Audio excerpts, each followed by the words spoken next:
We got candidate for mayor Frank Woodson in the studio with us. We got more to talk about. Man, we got more to talk about. I have plans, and this is the time to do it. And I got you for an hour. Yes, sir. We were talking about housing earlier, man. And, Absolutely. I guess I didn't get into this part of it, but there are always investor properties out there that's boarded up, got the wood planks on top of it. Yeah. Or you may even have a Section 8 situation over here. How does that coordinate with your plan? Well, the neighborhoods that are in decline, they're fighting with Section 8 landlords all too often. And then the neighborhoods that are in neglect, the neighborhoods that are in decline are fighting with these boarded up houses and the like. Right. And all Section 8 landlords are not terrible. But one of the things that we've got to do to make sure that we protect the wealth of our seniors and our families that call Birmingham home, working class families and retirees, is that we have to make sure that we control the quality of the housing. Right. James, we can do that through a rental property inspection program. A rental property inspection program. What would that look like? Well, it would look like this, James, that if you have a rental property, a property that you are not claiming homestead on, then it would have to be inspected once a year. You cannot have that property and it just sits there. That means no boarded up, no tarp, no broken windows, no visible disrepair to the home. Right. All of those things, the grass, the yard has to be kept up, James. And everyone that owns a property, they would have to have a registered agent in Birmingham. So no more of that. It takes us a month to find this person, that person. The program will pay for itself. Right. Now, we'll need the city council for this program. We would probably do it in the areas with the largest amount of abandoned, blighted properties or rental properties. In other words, neighborhoods that are in decline and collapse phase. So we don't have to do it across the entire city. Right. But in those areas that need that help, we'll make sure that we have that. Okay. And that's been, when I was chairman of the State of Alabama Land Bank Authority, I saw these programs working across the country. And I brought the program to get an attorney general's opinion on it here in Alabama, and there was a thumbs up there. They didn't see anything that would get in the way of this.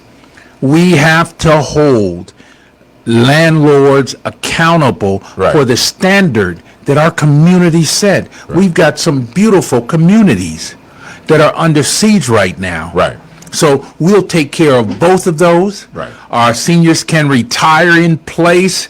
They will be so happy because all the time they talk about that house, that lot. James, I'm telling you, we can clean up. We can clean up a third of this in the first year. Right.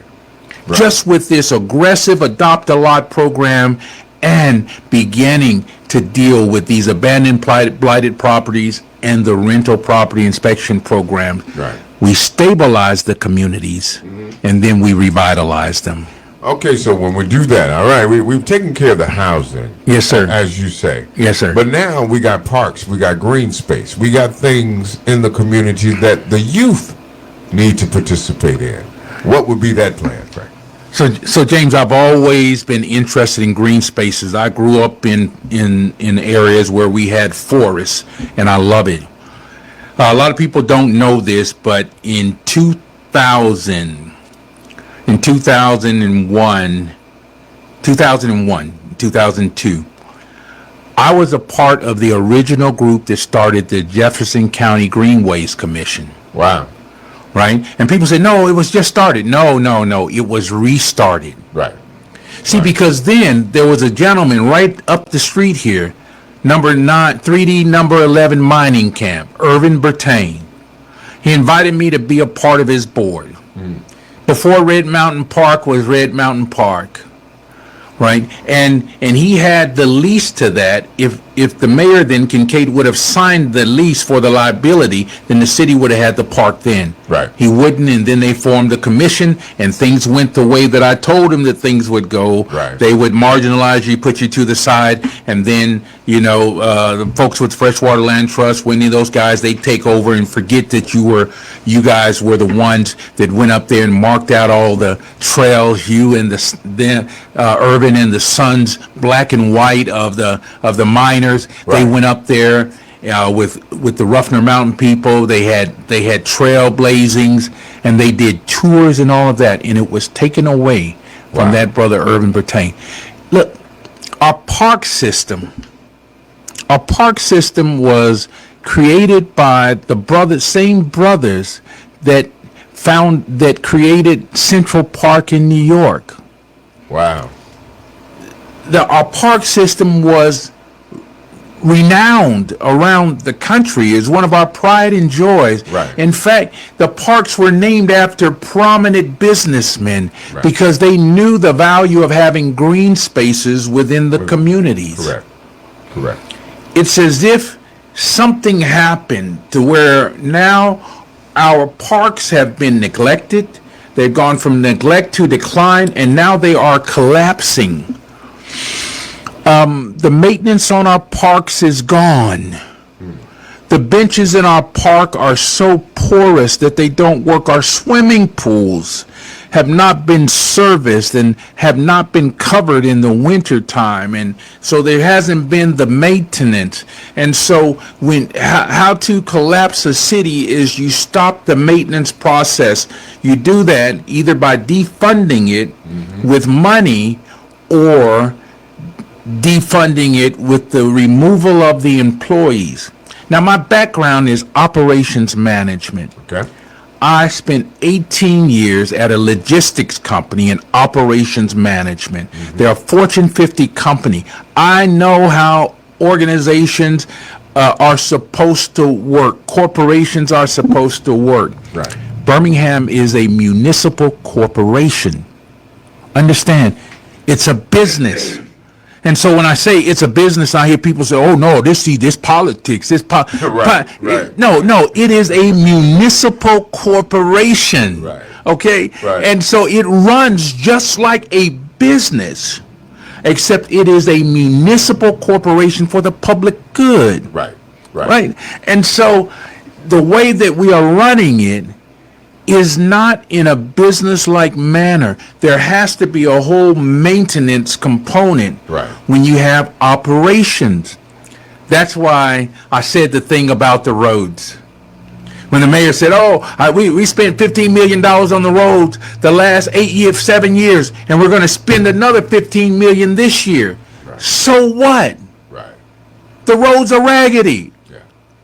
Only thing it told me was that you don't learn after year 1, year 2, year 3, year 4, year 5, 6, and 7. You haven't learned how to actually deliver the services that the people need. And what I said was something very, very elementary in operations management is that every road doesn't need to be repaired or repaved every year. True. Because the wear and the tear is different. So this one might be on a multi-year cycle. This one might be on a year to 2 year cycle, right? And we know that because every road is not worn and well traveled. Would that have something to do with the trucking routes that you see you have in certain neighborhoods? You got these big 18-wheelers riding next to a house. So we know that the trucking routes, that those routes have to be, they're at the top of your list in the maintenance and repair because of the weight of that truck on that concrete, James. I mean, excuse me, on that asphalt. It tears it up. This isn't a surprise. Everyone in transportation knows this across the country. Probably across the world. And so that's why they have specific trucking routes, James. and they're gonna maintain those roads, and those roads you want them to be wide enough, because if you're gonna put citizens on a main route for trucks, right, then you gotta leave a little room for error. You gotta have a little shoulder room, right, so that someone can get by, right, or someone can pull to the side. These are things, James, that we've got to do. But in order to do that, you have to have the people on your mind. Yeah. Yeah. And that's the challenge. Wow. Back to the youth. Park and Rec. Yes. Park and Rec. I think they run about a good, $12 million budget a year, somewhere in there? That's right. The scary part about it is that when I see these men and women that are out there running from park to park, so when you reduce the force by 60%, reduce. That's right, the workforce, then Wow. you're setting it up for collapse. Or if you take away the funding from it by 60%, you're setting it up for collapse. And so what happens is now they just have enough time to do what? To pull the garbage and to cut certain segments of it, right? But not to really maintain it. So, fact check. We don't have rims up on all of the basketball goals. You can not in the western and northern and eastern sections. We don't. We don't have rims up. We don't have nets up. We don't have nets for the tennis courts. I went to Wiggins Park. I've got the video. It was so bad I wouldn't even release it to get a campaign edge or anything. Wow. The little jungle gym corroded and falling in. No rims on the backboards. No nets there. No nets on the tennis courts. There's a baseball field. Okay, but the fence is rotting and rusted and that kind of deal. And the bad part about this, well, the families over there don't use the park anyway, right? It's almost like saying a ninja don't want nothing, right? Right. See, they don't. No. Black people, mayor and council, black people do enjoy the park. Yeah. They go down the railroad park and walk, and they say, my, this is nice. And they take their children all the way across town just to experience that. That's right. Right? That's they right. go to City Walk Park just to experience that. Mayor and council, black people do enjoy green spaces and parks. Right. In fact, the Crossplex could have been a railroad park. It could have been. All they had to do was to level it out until they developed it. Let families enjoy the picnic areas and things like that. Right. But they didn't do it. Wow. I got Frank Woodson in here, candidate for mayor, and he was at the forum last night, and I got criticized this morning because I didn't mention violence. So I got it. So I got you here. What would you do, Frank, to curtail the violence? The first thing is any leader needs to look at the data. Right. I know there were people that asked me about our police chief, Mike Pickett, whether or not I'm keeping. Don't you think he's doing good because the violence is going down? Right. Don't you think this? I said, what if the violence stopped going up? Does that mean I should fire him? Well, I mean, but it's going good. I know, but what if the violence started going back up like it is right now? So in July, the violence now it's not 50-something%. It's 37% reduction. Right. And now as we're going into August, it's 33% reduction in homicides. Okay. Right. So I said, no. Here's what we do: we evaluate everyone by the data. Right. Here's what the data tells me. Here's what the world sees. Here's what the rest of the country sees. Here's what your president sees and your future governor, Tuberville, sees. Don't say future there, man. Okay, all right. I don't want to speak those. Lord, I pray crop. Well, anyway, let me stop. All right, so pray crop fail, y'all know. But listen. Here's what they see. What they see is that at the end of 2025, Birmingham, Alabama will be in the top 5 as far as homicides in the United States. United States. Birmingham, Alabama Wow. will be in the top 5. Wow. If we stay with that decline of 50 whatever percent, Yeah. then our homicide rate would be 38, somewhere around 38 to 40 per 100,000. Wow. All right. Oh, well, that's better than 80 last year. But James, so now, don't forget. Now, homicides are dropping everywhere. But Yeah. here's the truth of where we are, James. Okay. Last year, when we were at 80 something, right? I want you to understand. New Orleans was at 37 per 100,000. We're going to finish this year at 38 to 40. Right. Which New means- Orleans was considered a murder capital at one time, right? It was. But let me say this. All right. They're dropping this year. Right. So we're comparing what Birmingham's looking at Okay. to their last year, which has dropped significantly. Right. Right. Atlanta last year was 25 per 100,000. Chicago, 21. The homicide rate was 21 people per Chicago? 100,000. In Chicago. Detroit was 32 people per 100,000. Baltimore, 35 people. Memphis, 38 people per 100,000 last year. Wow. We were so outrageously bad at 80 per 100,000 that even when we cut it at half, when you come home, mom, it's like a little kid bringing a report card home. Mom and Dad, aren't you proud of me? I don't have all F's this time. I got a C. No, I have a D minus. Oh, a D minus. Right, and I don't have an F average. I have a D minus average, and I'm the worst in the class. In fact, I'm the worst in the city, Dad. Now listen, I'm saying to you that it is a false hope. Our homicide rate has gone down. We will still be the murder capital of the world. Of the country by the end of this year. Wow. With a 50% cut over the last year, we will still be at the top, James Williams. We will still be at the top. Wow. Now, the other part is that while violence, right, while violence is coming down, violence are crimes against people. Correct. That's not property crime. Correct. So anyway, so that's violence. So while violent assaults are climbing now in Birmingham, so we saw a rise in that. So we've got to realize, first thing we've got to do is that we've got to say, stop singing Kumbaya. Yeah.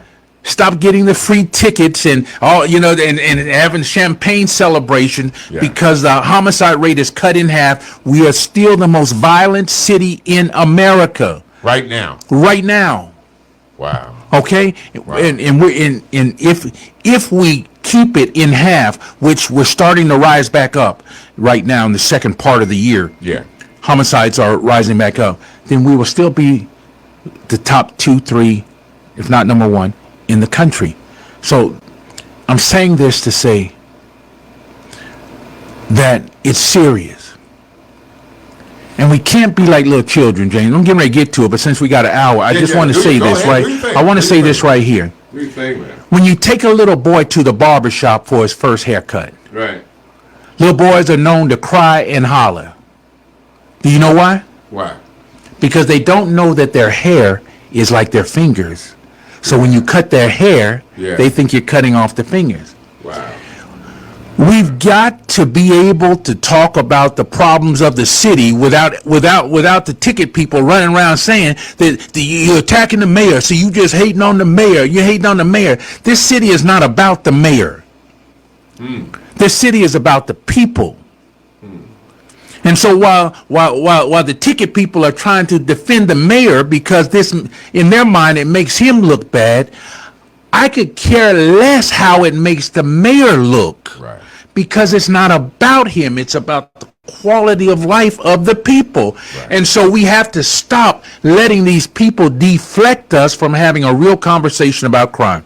So here we go. What do we do? What do we do? First, we got to acknowledge that we have a problem. True.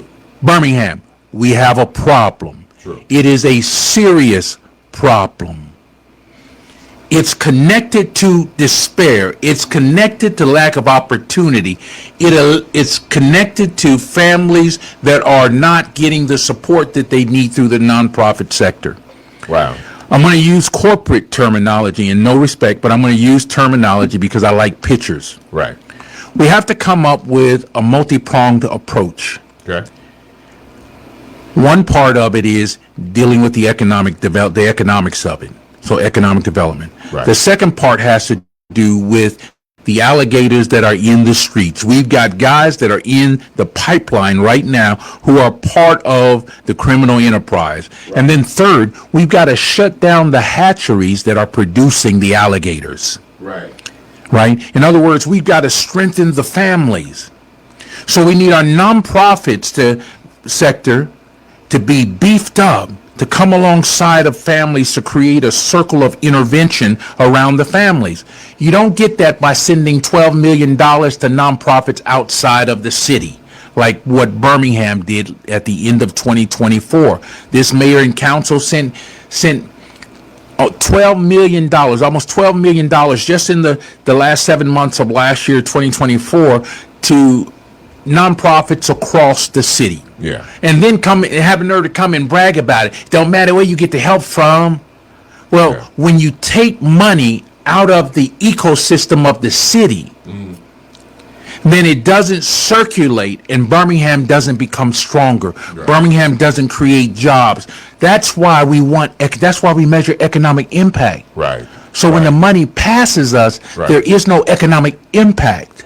Well, what do you say to the folks, and I'm looking at the folks on Facebook Live, well, it's not the mayor's fault. Correct. It's not the mayor's fault. Whose fault is it? But no, see, It's not even a fault, is it? brother, listen. Okay. There are a collection of things, but we can't have a conversation about mothers having to bury their babies because you got people out here talking about it's not the mayor's fault. It's not the mayor's fault. It's not the mayor's fault. Yeah, that's what they're saying. Since when do we as parents get that when the principal calls us? Well, it's not my fault. That's Junior's fault. Yeah. Right? Parents, adults, mature people understand. Leaders understand this right here. We may not cause the problem, but we're responsible for the solutions. Yeah. That's our job as the leader. Right. Right? See, that's a mindset, James. Right? Leaders, we have to be able to perform the autopsy without assigning blame. Wow. So I go into it, leaders. When I'm with leaders, we go into it and we don't look at who to blame. We look at what the issue is and what are the root causes and those kind of things. Right. And then we accept responsibility for it. Right. We create solutions for it. So what do? We have to get the resources and put them into the grassroots nonprofits. Right. The ones that are down there with the families. And what they do is they create a circle of intervention around those families so that the families can become resilient. Food insecurity is a major issue. Right. And so we have to have initiatives that impact the economy of the families. Right. Here's what I'm going to bring, James. Okay. We're going to introduce a dinner program for every child in Birmingham, Alabama. So by the end of 2026, my first term, no child in Birmingham, Alabama will have to go to bed hungry. Poverty. What do you think about that? That's good. Poverty, food insecurity. Right. But we're going to work on food security. Right. I study policy. So right away, why do you want to be mayor? Because these are things that I can do right away. Right away, Right. I understand that there are dollars that are parked that we're not bringing into the city. Tens of millions of dollars, James. Right? And all I want to do is connect those dollars in. Right. And let me tell you, so the food program in our city schools is not a school program. It's a USDA program. Ah, that's federal. It's a federal program. Yeah. So that's why you have a Department of Federal Programs in the school system. Makes sense. The reason why the kids get the free reduced lunch is because of the demographics of the community, not the school. Makes sense. So what happens is, James, because of that, we now have breakfast. We now have lunch. But because of the demographics that we have, we can now serve dinner to every child in that community. That's strong. Whether they go to that school or not, Yeah. from 3 to 18 years of age, James, every child can come and eat dinner in a school. And no child in Birmingham goes to bed hungry. That's strong. Those are solutions. Right. That's where people live. Right. Those people there don't care about the potholes. Right. When a kid goes home and he's got to scrape something together. And I had a question, but what we're going to do, we'll go to the phone lines. That's all right with you? Absolutely. That's some people, and when you call, please let's get a specific question about a specific issue in the city of Birmingham, okay? So we can get through these questions smoothly, if you don't mind, all right? 942-8140. Hello, you're on the air. And I had a question. Okay, turn your radio down and come on. All right, go ahead. Yes, sir. Hey, how you doing, Mr. Wilson? Hey, I'm doing fine, sir. Doing fine, sir. I hear you. I like the program, but some of the times we talking about, we push the issue about police. Police is not the issue. You have police on each corner, each household. What you doing anything with people, you got to change your mindset. The first thing you got to learn how to do for self. I heard you say about getting the food to the people in each child, each home. But what you need to do, don't give me a fish. Give me a pole. So let me address the piece with public. Go ahead. So police are police. Thank you for your call, brother. Police keep the policy of the city. Right. So the police's role is only a part of the public safety role. Right. We as citizens delegate a certain amount of authority and responsibility. So having police, having a whole police force, they've done studies and they say, okay, it takes over 900 police officers to patrol 154 square miles the way Birmingham is laid out. That's not my opinion, your opinion. None of that matters. There are professional people. Police not only, they don't do, I remember I heard a county commissioner, they arrest and prosecute people. No, they don't arrest and prosecute people. That is not their primary role. But one of the things they deter, right? We're going to have criminals to deal with, but there are some people that don't steal because they don't want the consequences. Yeah. So there are crimes of opportunity. Right. But if you heard what I said, is that healthy families, the economy of the families bring more stability within the family. Right. Without a doubt. Right. Having a healthy nonprofit sector to come around that family to help strengthen that family core. That's another part that we can do all together. And then another part is we've got to do more than the people that are involved in criminal enterprises. We've got to build bridges. So here, we're going to do what Houston does. Yeah. We're going to take our junior college system. And what we're going to do in each district or each area that there's a challenge, we're going to offer, like we had night school Right. with the high schools, we're going to offer that with our junior colleges now, so that our young men, young women can get trades in their communities. Wow. So that those wanting businesses, they can work. You've got so many single mothers that are working their job all day long, but not really pursuing their dreams. We can have our entrepreneurship in these centers of hope as well, Right. to where they are learning how to build their businesses. It's not a monolithic pathway. It's not just the police. It's not just this, but it is all of that. And the reason why we know that is because they've studied this out. Go ahead. Oh, you want to go ahead and get Yes, the let's get another call. call? All right, let's do it. 942-8140. No, Hello. I'm here to talk that. All right, turn your radio down. All right, come on. You're there. Jay, how you doing? Good, sir. This is what I want to know. Now, with the vacant houses and the vacant lots, Yes, sir. what could they do about that sewer debt? Could you help the peoples with them sewer debts that they put the lien on the property? You might be able to give them the house, but the house have a lien on it with the sewer debt. Right. Thank you. Good So- question, brother. Thank you, man. That is. But, the only thing that I can do, because that's a county matter, right? Correct. And so as a city, we have the ability to forgive the liens on that, right? Right. But fortunately, that's why we have our county commissioners to advocate for us, So you're not by yourself. I'm not by myself. What we've got to do is bring our delegation together. If they need to pass something on the county commission to deal with that in order to put these properties back on the roll, look, everybody's going to win from these properties.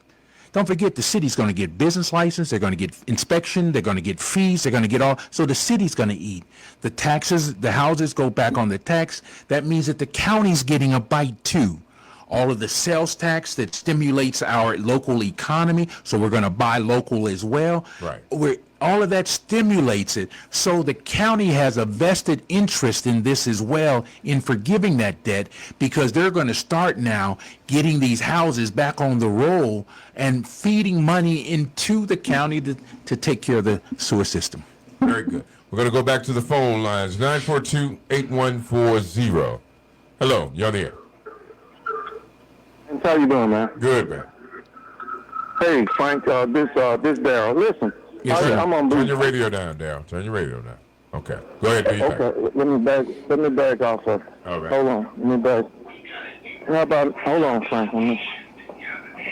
Yes, sir. How about now, James? All right. Better? That's much better, brother. Okay.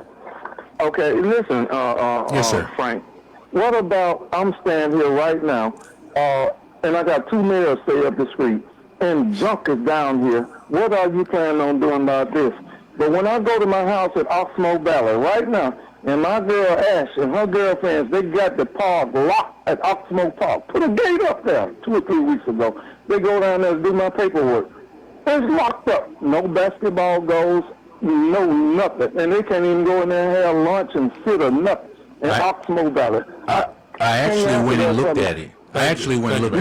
Look, so don't forget, you all, if we don't need to run the city, the municipal corporation, like y'all ninjas ought to be grateful for whatever we give you and all that kind of stuff. No, we got to have a customer focused approach to providing services. So we cut the city services down for bulky pickup from twice a month to once.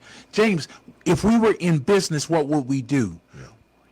If we're in a part of town where transient or people, there's turnover on a regular basis, Right. that generates more trash. The higher the rental rate, Right. the more trash is generated. Correct. So that means in certain areas of town, then we need to have a more frequent pickup of the bulky. See, that's being sensitive and customer focused to make sure that we maintain the quality of life for all of our citizens. I got a question for you. Yes, sir. Grocery stores. We have food deserts, man. We have some folk that have very nice homes, and they have to darn near cross over to, they have to cross over to Right. other cities to get Right. quality foods. You as mayor, how would you address that? I said this before. If you don't have an economic development plan for the city, then there's nothing people can come and join you on. Yeah. If you don't have an economic development plan for Roebuck Parkway East, then you're not going to invite a grocery store, a top tier grocery store, to come in to a city that is experiencing neglect and headed towards decline. Same thing on Arkadelphia, same thing on 79, 75, 78, same thing in downtown Inslee, same thing in 5 Points West. Businesses want to be a part of an economic development boom. Right. Not, we have a need, come stick your thing, your business over here, come do it. That's not the way they work. Right. I founded an economic development organization, about to be statewide. I go to the EDAA economic development conferences, and they tell you this.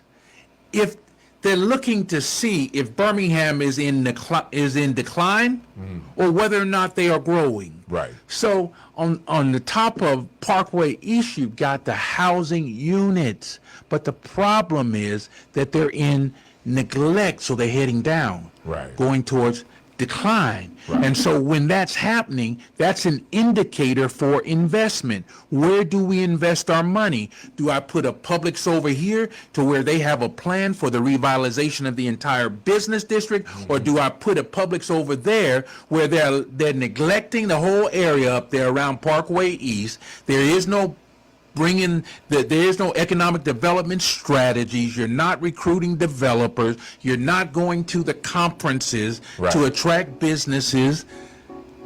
Then they're not going to come. And so we're going to make sure we have a plan. Oh, no, you're fine. You still got Right? You still got time. We're going to make sure that we have an economic development plan for each of the areas. Right. So that we can invite businesses to come and be a part of a renaissance of that geographical area, because when you bring it to Birmingham, we support it. So here's where we go. Everything is a setup for economic development. So stabilizing the community, communities that are in neglect need to be stabilized. Communities that are in decline need to be stabilized, and so do communities in collapse in order to attract businesses. There are some areas right now that are ripe for attracting businesses once we stabilize the community. Yeah. And there are people that we're going to bring in to help us with the recruitment. Okay. Right? They're going to come in, they're going to do the studies, they're going to see that we're making capital investment in that area as a part of an economic development strategy that they co-sign on. When they co-sign on, these economic developers, then what happens is developers know that the groundwork is there. We've had meeting with all the property owners and the like. We began to look at and see if we're able to aggregate properties and the like in that area. Right. And then what we do is then we're able to begin the recruitment process of businesses. Right. I believe that by the end of 2027, we will have dealt with 30% of the food deserts in Birmingham. Wow. We've got a plan for bringing in grocery stores and the like, and we understand how to do that. Yeah. The economic development world understands how to do that. I work with that world. I was a part of Blueprint Birmingham that started the BBA. I was on that steering committee. Right. So if you Google steering committee for Blueprint Birmingham, you'll see my name on there, having met with the CEOs, the heads of the colleges and universities and other people, other large partners, and we created a plan called Blueprint Birmingham. Right. It is the economic development strategy. We got rid of the Chamber of Commerce. We got rid of Operation New Birmingham.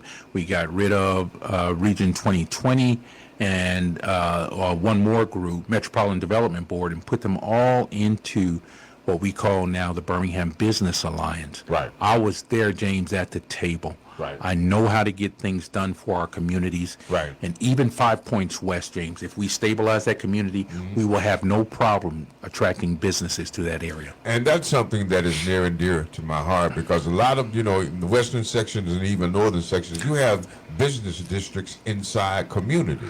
That's right. How would we revitalize those and invest in those small businesses? It has to be a part of a bigger plan. Okay. So we've got to stabilize that community. Right. They won't even look if we don't do that. Right. Now, there's nowhere in writing you're going to go see that this is their criteria. Right. You meet these guys at these statewide meetings with the state economic development folks and other groups, and they'll tell you that there is a certain formula for doing that. So, for instance, in 5 Points West, or that western area is the most densely populated area in the state of Alabama. Wow. That means that Applebee's that's in 5 Points West is going to be in number 1 or number 2 in the state of Alabama. I heard that. The pizza place over there, they're going to be number 1, 2, 3 in the region. That Foot Locker is going to be number 30 in southeastern USA. In other words, we support the businesses. Right. But what we're asking them to do when we divest from investing in the infrastructure of the western area like that, we're asking them to take a greater risk with their money. And there are other communities that are saying, no, we'll stabilize our communities. In fact, we're revitalizing. We want you to be a part of this revitalization and that growth. Right. They're hyping it up. We're sitting here, please, You know, Mr. Zebra Man, come, please bring this to us so we can spend our money. Right. Listen, that's not the problem. It's the area. We saw that with the Super Walmart that left Fairfield. They did $37.5 million the year before they left. Wow. They were making plans to invest in the community and do all of that. But when they see the inner urban heights start falling apart, Right. and when they see that the city is not partnering and friendly, then when you cross them one time, they cut you out. Wow. Let's take some phone calls. 942-8140. Hello, you're there. Hello. Yes. Yes. You have a question? Am I on air? Yes, you have a question for the candidate. Oh, yes. My question is, what do you think about what would you plan on doing about the road conditions? Justin Avenue, Dennison Avenue, Woodland Avenue. Those roads are deplorable. It's like riding down railroad track.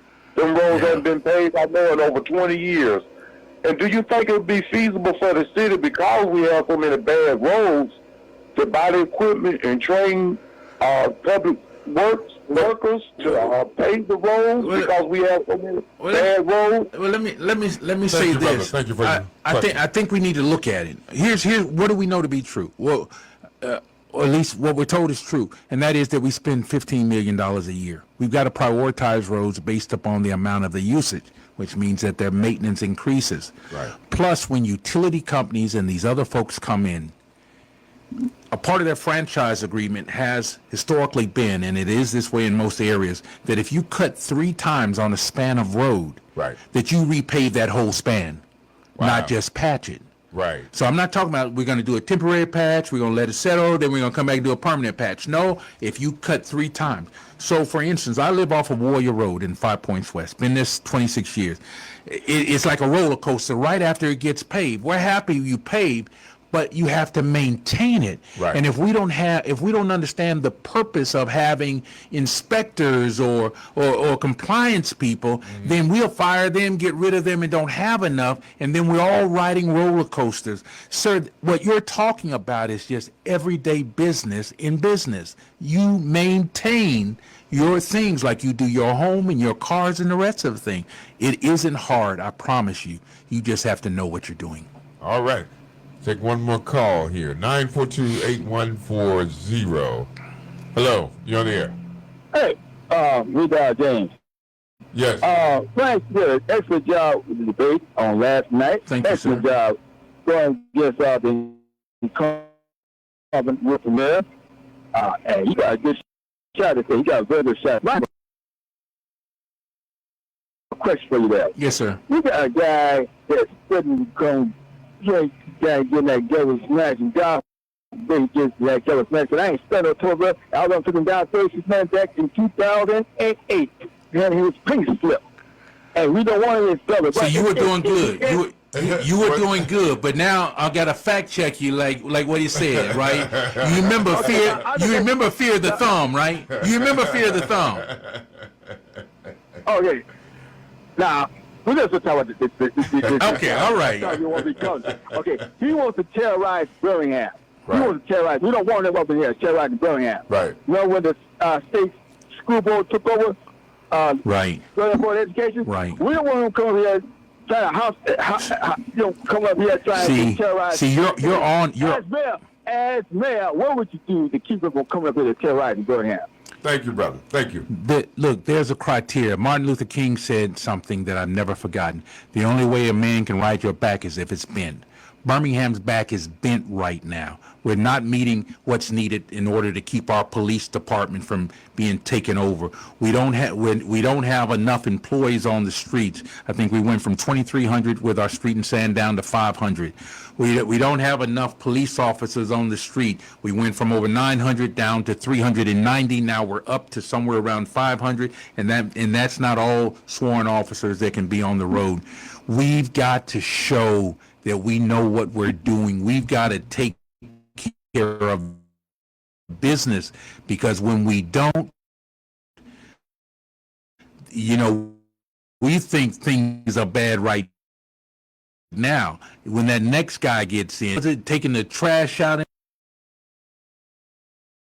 Birmingham or something, Absolutely. right? Inner city rats. Yeah, getting the rats out of the city in Birmingham, right? Yeah. Look, y'all, if we don't tighten this up, look, everywhere I go, this is not a referendum on Randall Woodfin. This is a referendum on the future of our children. It is a referendum on our seniors. It is a referendum on what Birmingham will be known for. No civil rights organization in Birmingham is thriving. The foot soldiers are in a closet almost. Y'all, and people came from around the world wanting to see the civil rights, and they can't see it. Look, I'm Frank Woodson. I'm running for mayor of the city of Birmingham. I'm not running for a job. I'm running to make a difference for a real change, to keep this city from being taken over, but not just to keep it from being taken over, to set it on a road to where we began to thrive, and you once again are proud to call Birmingham home. Visit frankwoodson.com for more information. Brother Frank? Yes, sir. I thank you, man, for yesterday. Yes, sir. And today, and you take time out and you come to speak to people. Absolutely. And I appreciate that from you. Anything else you want to say before we close out, brother? Look, y'all, Birmingham, what's happening with it, we're on a trajectory in getting to a place that none of us want to be, and our wealth being wiped out from the black families in this western northern area of Birmingham. We've got to stop it. We've got to stabilize it. We can turn it around. I know how to do it. We've got the best and brightest people around here in Birmingham that we've got to bring back to the table. They're over 50 years old, some of them. But we got to get it done. With your help, we can change Birmingham and make it happen. So that was candidate Frank Woodson for the city of Birmingham. This is Real Talk with James Williams. We got the phone lines. We'll be right back.